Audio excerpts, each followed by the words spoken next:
And that for all of these years that I was feeling less than, that I wasn't feeling good enough, that I hadn't found my tribe. It's because I was comparing myself to elephants when I'm really a giraffe. And that I just need to find other giraffes. And thank the heavens, there are so many giraffes out there.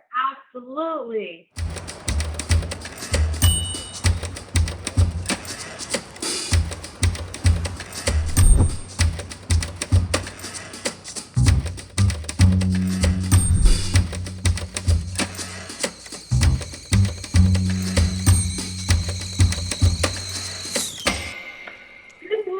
Everyone, and welcome to another episode of Tea with Abby. My name is Abigail. I'm the co-founder and CEO of Blended Sense, coming to you from a new space. Today, we're in the living room, not the bedroom. We're changing it up. You know, it's been 3 months of quarantine, so it's time to get a little fancy. I am thrilled to speak this morning with Elena Valentine, who is someone that I discovered just as Blended Sense was kind of getting its legs. I listened to you speak on a podcast. I really wish I could remember the name of the podcast. But it was so exciting and empowering to hear a woman at the helm of a creative company that was making big moves. And it was a surge of inspiration for me to say, ooh, okay, we can do this. We can figure this Blended Sense thing out. So good morning and welcome. Good morning from Chicago. I'm excited to be here with Tea with Abby. So you're in Chicago and you are the co-founder and CEO. CEO as well. But really it's servant leader. CEO gets really weird for me. So I like to say I'm the co-founder and servant leader of Skill Scout. Your co-founder's name is also Abby. It is. So this is going to feel like a very natural conversation. I might just be calling you Abs or Abster or just Ab. I don't know. We'll see. She's a blonde too. Yes, she very much is. Yes. So that's right. Well, let's get into it. I was doing a little investigating of the internet, of course, before our call. And I stumbled across your Instagram and I noticed that you have quite the creative flair for these beautiful graphics. Yeah. And knowing what I know about Skill Scout, I'm going to give you a chance to tell the audience what it is in a moment. But I'm kind of curious to hear from you, like, where does creativity live for you? Are you a multi creative person? And I don't know, just enlighten us a little bit on where that's coming from. Yeah, well, so it's interesting, and we'll dive into this more as we talk about, especially this time. But I feel like a couple of months ago, I really started to tap more deeply into my inner artisan, because there's two identities that, I constantly balance, right? Is the identity of a business owner and the identity of an artist, in my case, primarily a filmmaker. And I remember several months ago, even prior to COVID, someone asked me, Elena, are you a business owner first or a creative? Instinctually, I said, well, no, I'm a business owner. I have to be. There's no one else on my team who can be a business owner. But what's interesting as COVID hit and in thinking about my own just personal growth these past couple months, what I realized is that while my identity as a business owner felt so in flux sometimes, the one thing that nothing could ever take away from me was my identity as an artist. And I truly believe in this quote that Toni Morrison says. She says that in times of moment and uncertainty, that's when artists go to work. We speak, we write, we do language. That is how civilizations heal. And so, as we're kind of going through this time, and sometimes for myself, maybe I don't have words, or it's so difficult to express. I think this is when we kind of go deeper into other creative expressions and communications to help us heal. And if it helps others heal or find solace, that makes it even more meaningful. Identities as business owner versus artist. So how did your identity go from filmmaker to Skill Scout founder? And can you tell us a little bit about the mission behind what Skill Scout does and the purpose? Yeah. So just Skill Scout is a glance of what we are right now, and then diving deeper into our origin story. So we're a media production company, primarily for the world of work. So we work with companies to help tell their stories on video as a way to attract, engage, and hire talent. So that could be bringing a job to life, and what it is like to work as an engineer, or as a nurse. It could be about company culture. It could be about just, really any and all stories that are happening on the workplace that could leverage film as a means to connect employees or candidates is a lot of what we do and what we're passionate about. And it really came from our work prior to Skill Scout as design researchers. So my colleague Abby and myself were professionally raised in like an IDEO kind of design thinking environment. And inevitably, this is where the inspiration for Skill Scout came about. So, as design researchers, a lot of what our work is supposed to do is to, one, I think, be the voice of the consumer or the end user for whatever products that we end up designing. And so oftentimes we're going into people's homes to understand their TV viewing experience or their shopping experience. And what I was really privileged to do, primarily at the time when I was working for this design innovation firm, was to work on really wicked social problems and apply design thinking towards it. So whether that was on teacher feedback or patient-centered care or youth employment, which is inevitably what would change our lives. Mm. So, we really embarked on this challenge of how do we connect 6 million young adults who are not in school in the workforce, and how do we connect them to more meaningful pathways to employment? That was kind of the big project. And these were young people who didn't look good on resumes. Mm-hmm. Some of them had records. Mm-hmm. Many of them had never left their neighborhoods, so they lacked access and exposure to jobs. And as a result of all of this, what you're finding is that you have a hiring process and you have workplace processes generally who are failing a huge part of our generation. And it's not just young people, right? We can think about all kinds of communities that the workplace and the hiring process shuts out. And so among many of these things that we saw was you cannot be what you cannot see. And so often these young people were just flailing at these roles because they didn't understand it and they weren't exposed. And so when we took a step back, we realized that there was a power in video and that there was a power in storytelling, and initially being able to bring jobs to life just to get young people excited about the world of work and starting to ask the right questions. And that's at the essence of what we did. We just started to film jobs and it started to work. Were you guys at that point empowering teams to film themselves yet, or were you going in there with a crew? It was kind of a mixture of both. I mean, what we initially started out as versus what we are now certainly is a little bit different and more focused.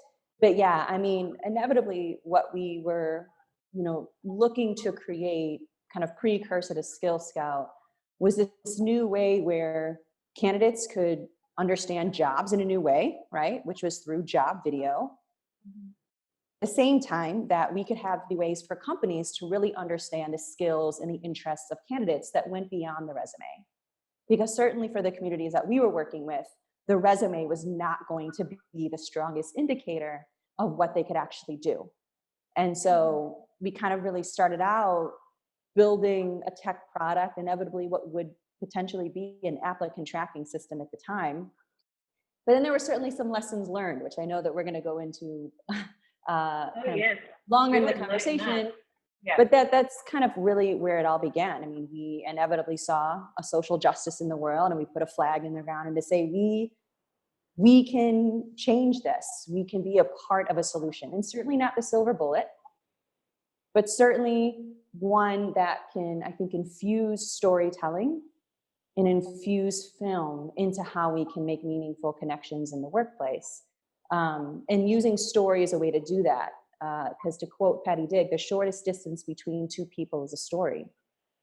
And our workplaces are filled with people.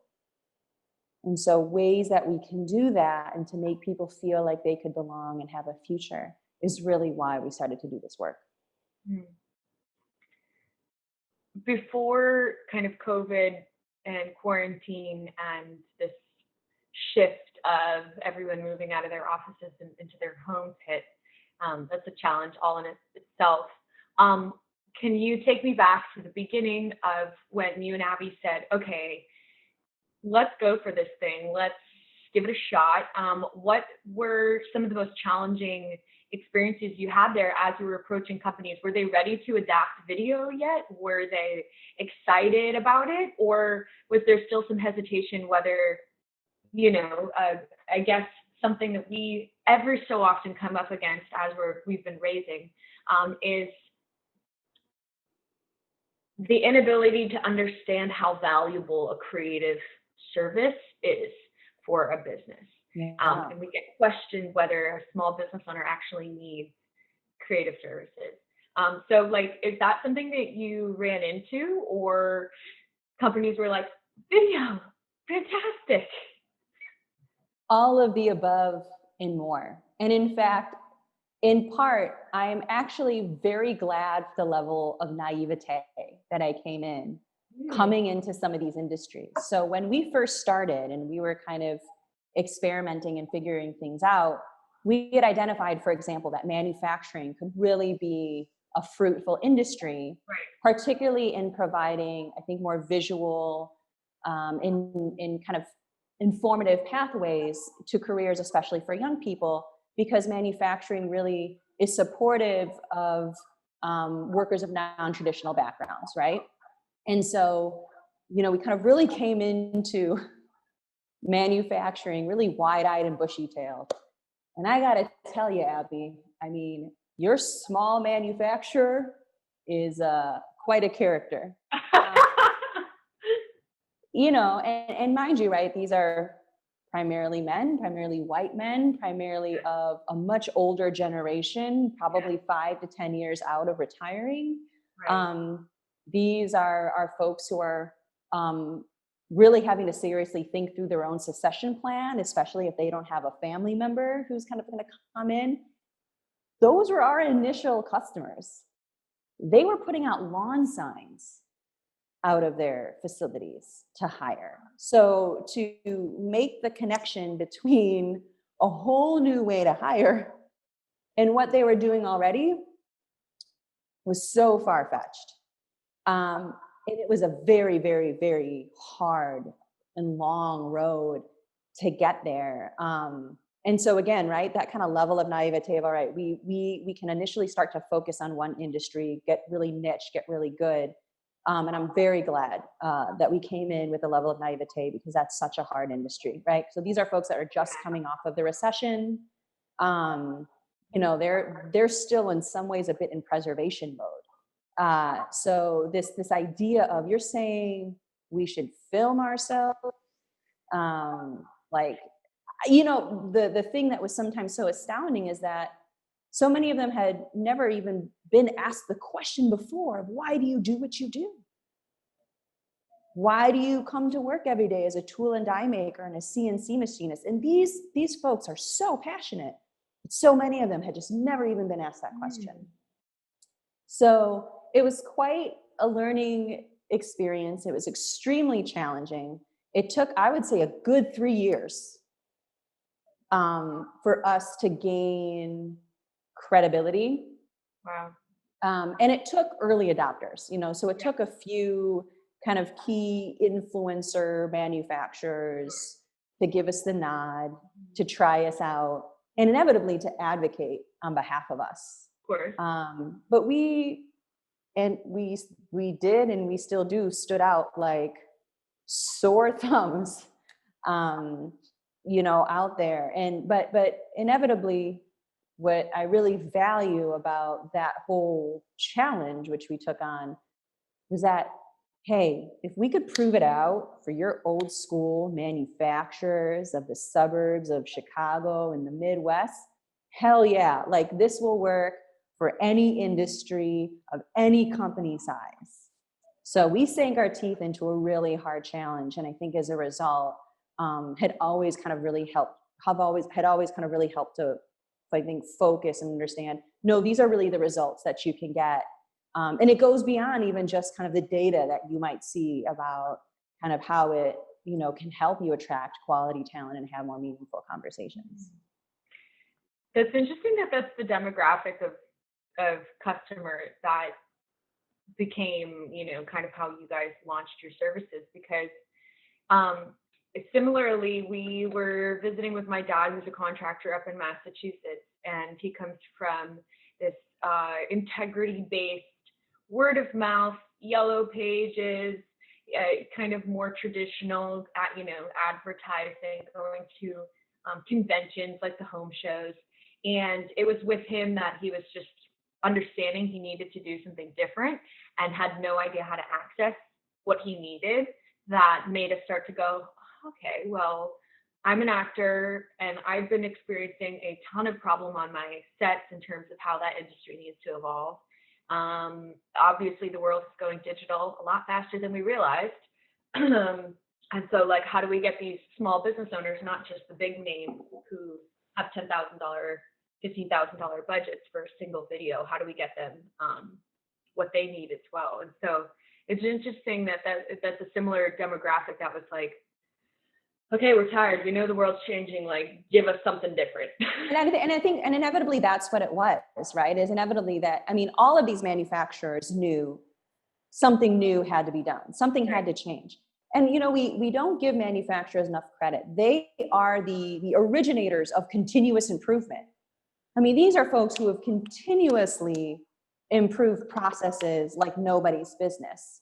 But I think typically that innovation has always fallen on the product itself, not necessarily in their people processes in some shape or form. So, I mean, that was, I think the big thing was that we never had to have a manufacturer was like, oh my God, things are perfect. Things are amazing. It's just incredible. It's like, no, they knew they had to innovate, and inevitably what it would come down to certainly is budget.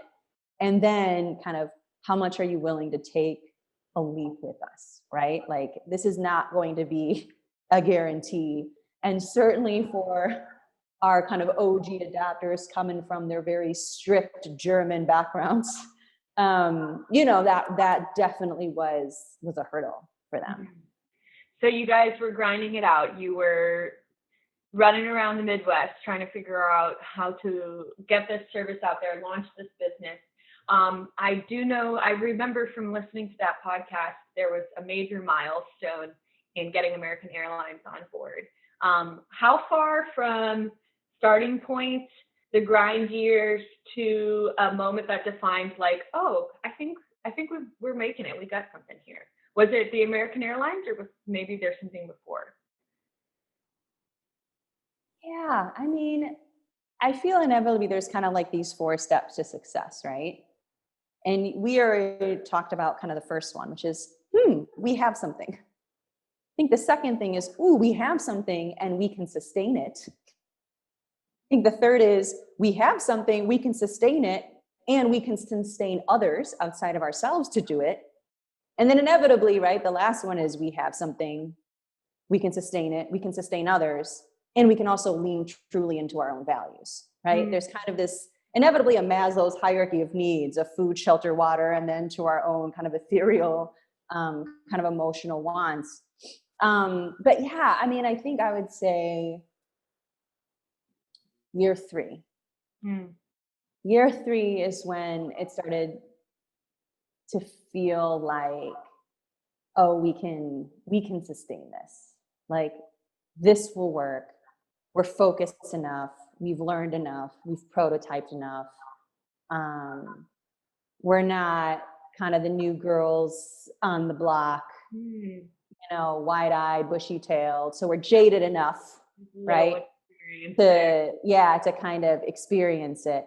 That's just really encouraging, and I think important for people to hear who maybe have been sitting on an idea for a while, or they've been grinding out for that first year and a half, and they're feeling the pressure of like, I don't have the traction that these investors want me to have, or I don't have XYZ, and you're judging yourself based off of, I don't know, some made up credentials. And that was a major lesson for us, Abby. So I think when we talk about what were some of the biggest lessons learned, I think one of the biggest things, again, such naivete, I thought there was only one way to build a business when we first started, which was to be like a Mark Zuckerberg. Yeah. And raise a lot of money and sell it and be a unicorn. I literally thought coming into this that would have to be how this would play out. And what such an unrealistic set of expectations, considering that the majority of American businesses are not, these high tech, fundraising round, businesses. These are bootstrapped businesses. Yeah. And that's where it felt, I think, very challenging. So certainly, again, when we came into Skill Scout, we were one thing. We were intended to be kind of more of a technology platform.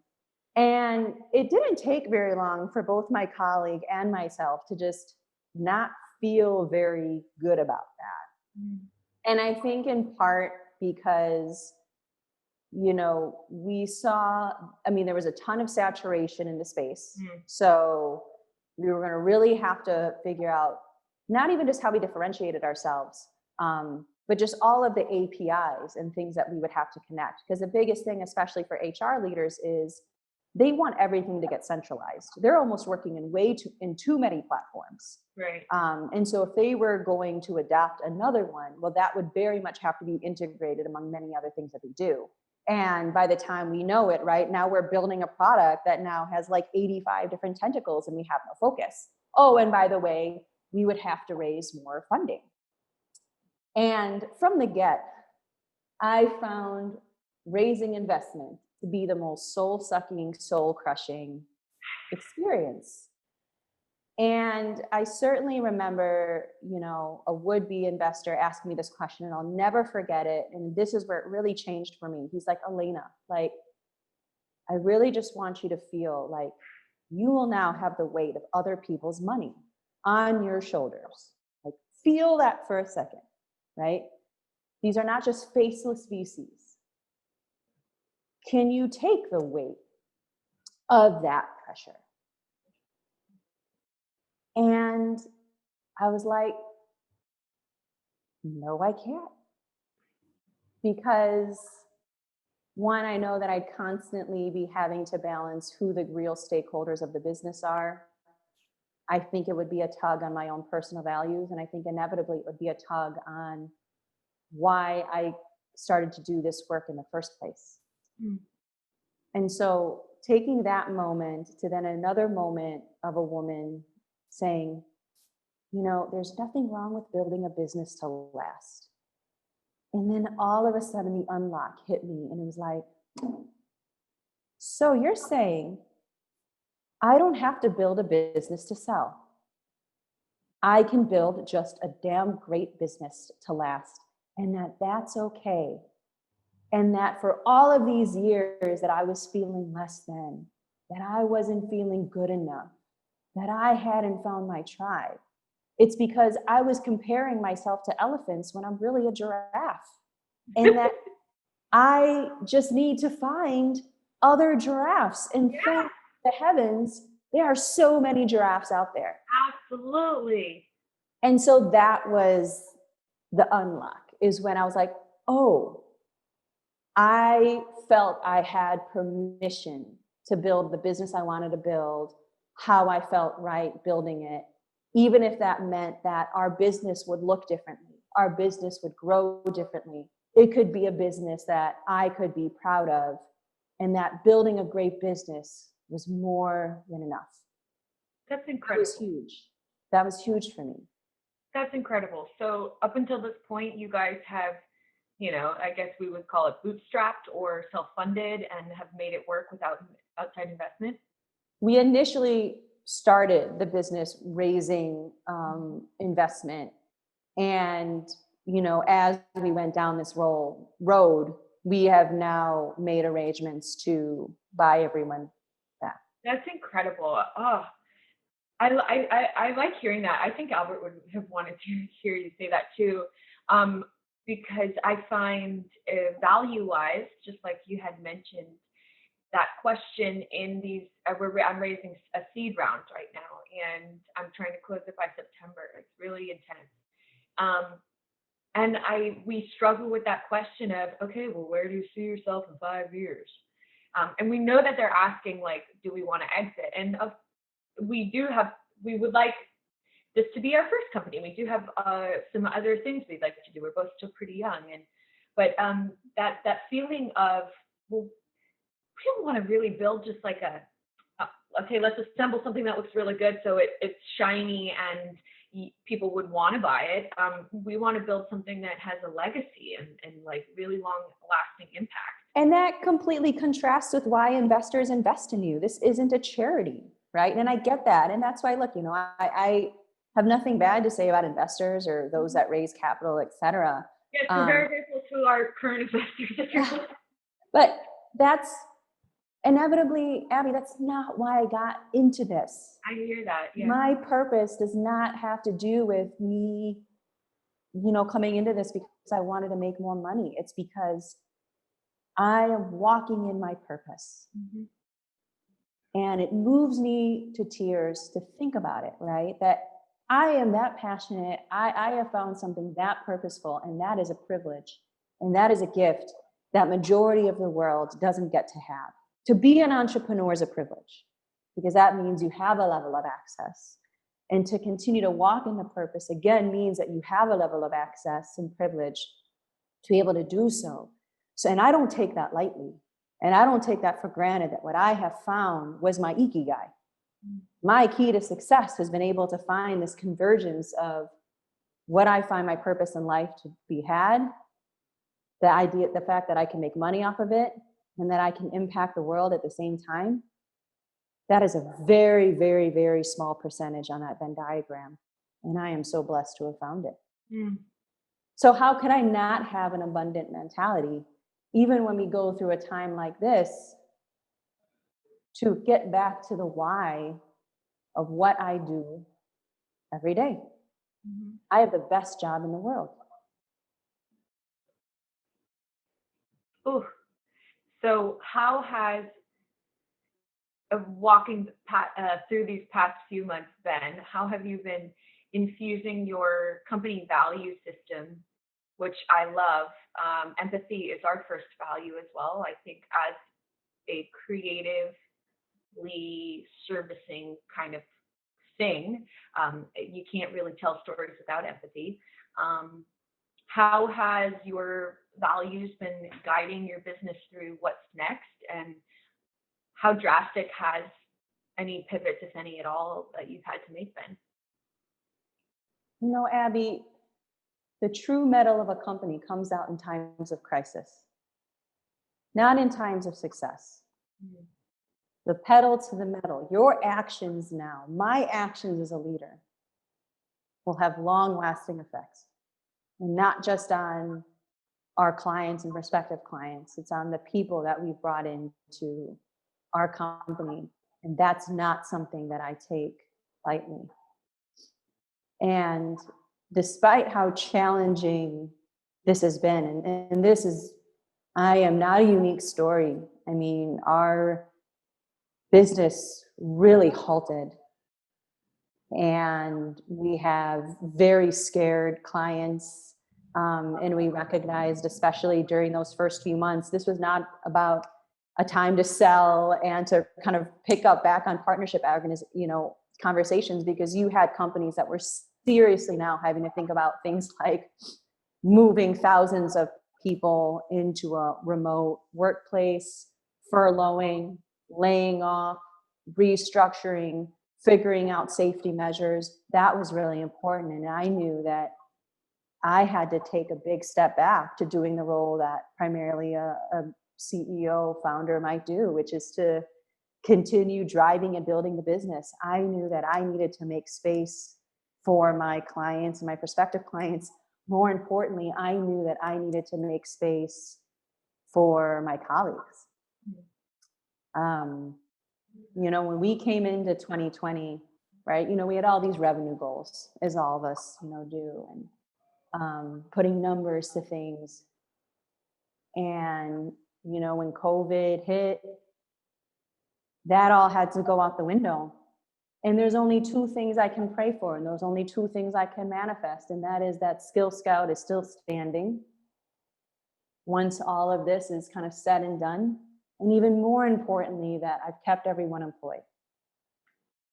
And that no one had to kind of worry or be concerned about that. That if it's one thing that I will try my hardest on is to make sure that people feel like, myself and Abby will bear the brunt for as long as we can to make sure that they feel secure. And so, that has been my only prayer, right? My only actions every day is to make sure that those two things happen, right? It's not about growth, it's about grace.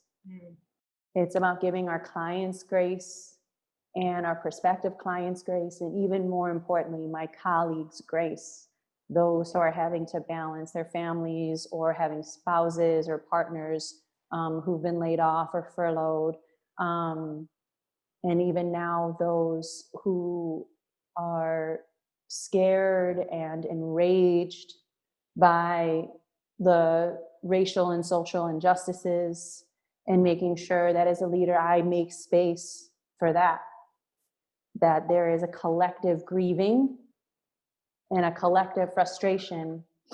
And that as a leader, it is my role, one, to make safe, sure that they know that they have a safe space, to give them grace when they need to, and to act on their behalf, and to stand out and make sure that as a leader, I am present and I am doing the actions necessary so that they know that they very much are in an environment where I will have their back.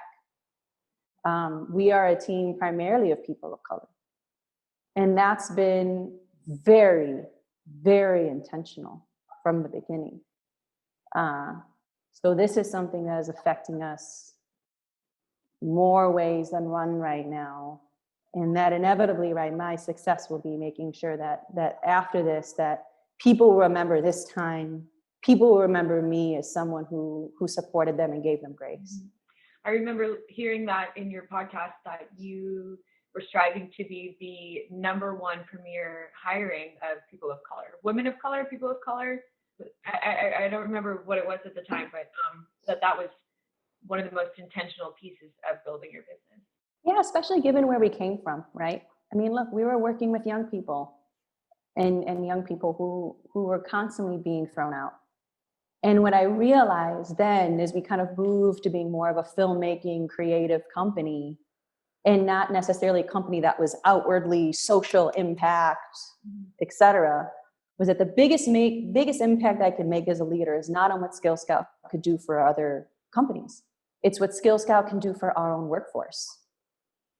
It's what I can do to help jumpstart the careers of other creatives and filmmakers, and not with the expectation that they'll be here forever, but more that when they look back on this time, that they will remember their time at Skill Scout as being one of the best work experiences that they ever had, and that they grew as a result of this experience. That's inevitably what I want. And yes, very much so. I raised my hand a long time ago to say, look, I manifest to become the employer of choice for women of color, because when we can put the most marginalized at the center of our conversations and our stories and our investments and our time, everyone else wins.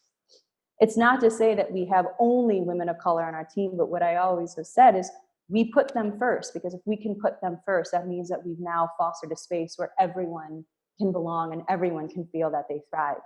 And what's interesting is that, previous to kind of everything now being even more out in the open, I remember being a little bit hesitant to say that more publicly, like, oh my gosh, watch, someone is going to turn that recorded conversation from several years back into, something where, Elena is a anti-sexist or whatever that is, the opposite of that. And I think what's been interesting, is all of this now is coming out, and the protests is that I'm affirmed in my beliefs. You know, I'm validated in the actions that I've taken.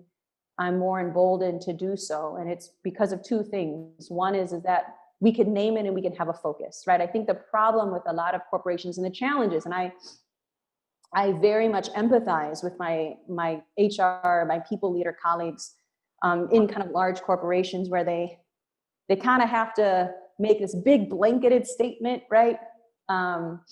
Everyone matters, and we're having to do all of these things. Inevitably, that only dilutes the message, right? It only kind of dilutes what you can do.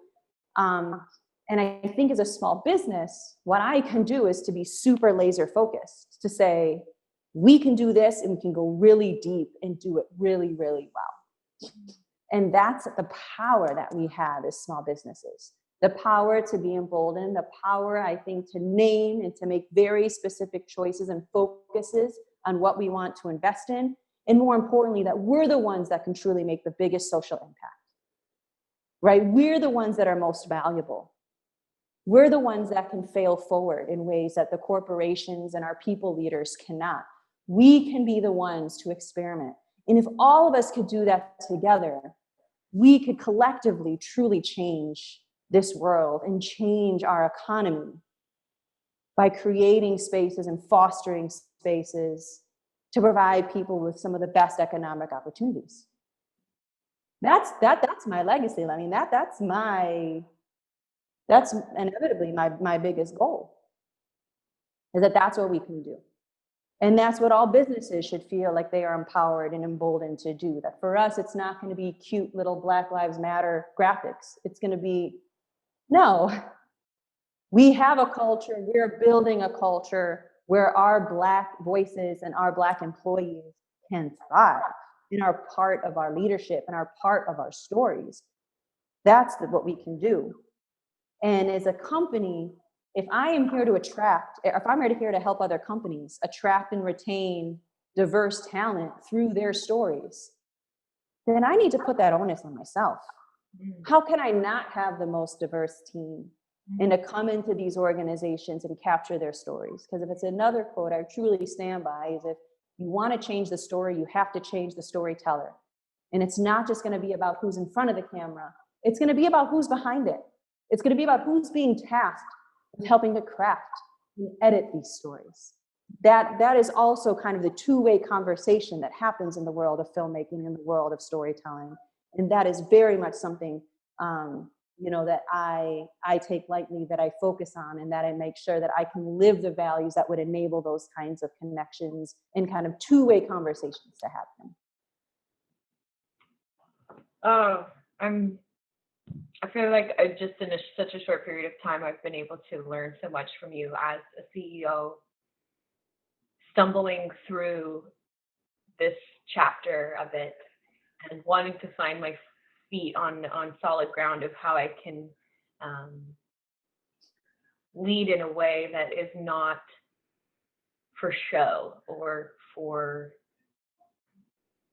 it's just fluffy on the top, but that there's that my feet are planted on something really solid. And I'm so grateful for how emboldened you are. And I'm like, oh my God, I can't wait to get this day started. That's wonderful. And I'm so thrilled that this kind of all the hard work has been done so leading up into this moment. Is success when luck and opportunity and preparation kind of combine into this magical little moment in time. And this seems like an incredible time for your company to step into 2020, 2021 and be leaders in the world of how we are going to change our economies, thrive in our workplaces, and bring people up, bring the youth up. I'm so thrilled that we've connected, so I can help Girl Scout grow a little bit more intimately over You've filled us up with some wonderful quotes, but we do like to end each episode with what I call the statement sip. And it's either any one of those that you've said so far, something even more personal, a couple words, a saying, a mantra. Is there anything you'd like to leave us with today? Yeah. So every morning, one of my close friends, Katrina, and I have a tradition, and it's called Manifest Your Excellence. And we send each other messages about how we're manifesting each other's excellence and what are we doing that day to manifest our own excellence. So my statement set will be to manifest your excellence and to kind of manifest, what you envision, that you can speak it into existence, and that I'm proof of that. And what we've built at Skill Scout has truly been just one daily manifestation of excellence after another. So salud to that. Salud to that. Manifest your excellence. That is the tea, everyone. Thank you so much, Elena, for joining us, co-founder and CEO of Skill Scout. We are so grateful for your passion, your expertise through experience, and can't wait to see what's next. Yeah, thank you. Thanks so much for watching Tea with Abby. Be sure to click subscribe and smack that like button so you can stay tuned. Smack that like button. See that like button? Smack it.